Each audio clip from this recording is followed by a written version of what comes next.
Like, you could have gone 10 seconds ago, and you waited until now. So some of us do come in like,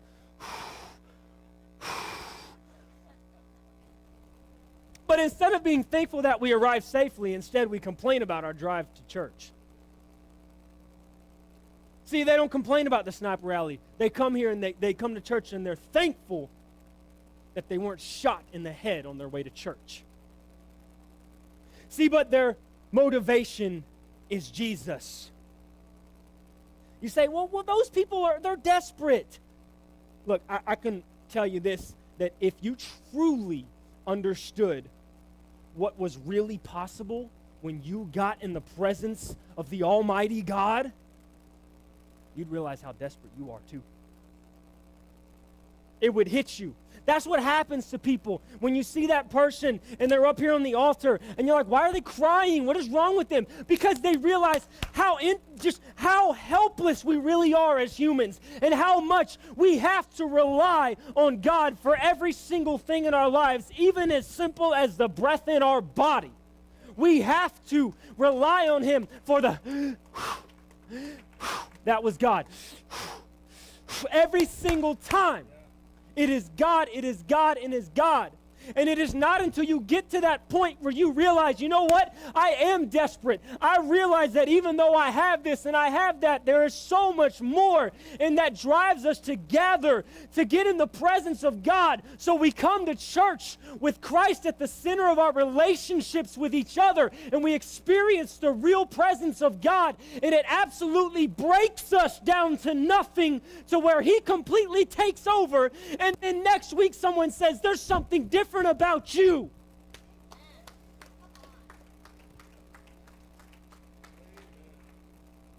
They're desperate, but you need to realize you're desperate too. Don't take this for granted. Don't take this for granted. We say all the time, this is a crazy, unstable world we live in. Yeah, absolutely, because it's full of sin. Absolutely. So what makes you think that next Sunday, hey, it might be a little more dangerous for you to come to church? Are you going to say, you know what? No, I'm just going to stay home. I'm just going to stay home. It rained today. I'm just going to stay home. Rain?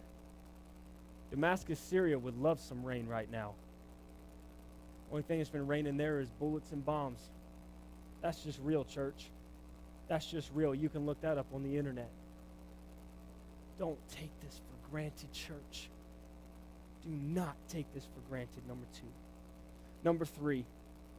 Y'all, when we get together, number 3 is let's praise together.